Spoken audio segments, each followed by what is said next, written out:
The war in Ukraine has fundamentally reshaped international trade and business dynamics in ways we're still trying to fully grasp. As countries around the globe respond to this conflict, we're witnessing a seismic shift in trade policies, particularly towards Russia and Ukraine. First, let's talk about sanctions.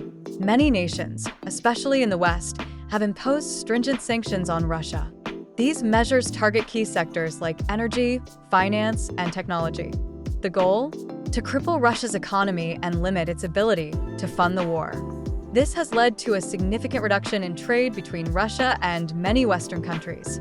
For instance, the European Union, which once relied heavily on Russian oil and gas, is now scrambling to find alternative energy sources. This shift not only affects energy prices, but also pushes Europe to accelerate its green energy initiatives. On the flip side, Ukraine, a major exporter of grain, has faced devastating impacts on its agricultural sector. The war has disrupted supply chains, leading to food shortages and skyrocketing prices globally. Countries that depended on Ukrainian grain, like those in Africa and the Middle East, are now seeking new suppliers, which could lead to long-term shifts in agricultural trade patterns. As nations reassess their trade relationships, we're also seeing a rise in protectionism. Countries are prioritizing local production to reduce dependency on foreign nations, especially those perceived as adversaries. This could lead to a more fragmented global trading system, where alliances are formed based on geopolitical interests rather than economic efficiency.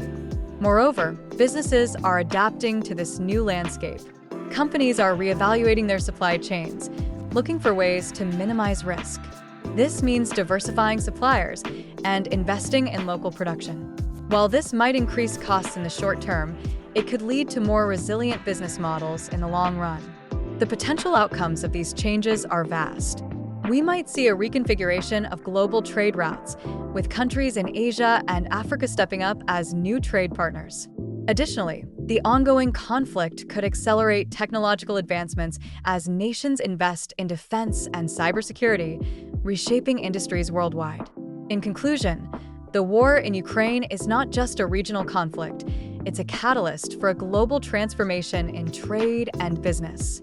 As countries navigate this complex landscape, the decisions made today will have lasting implications for years to come. The world is watching, and how we respond will define the future of international trade.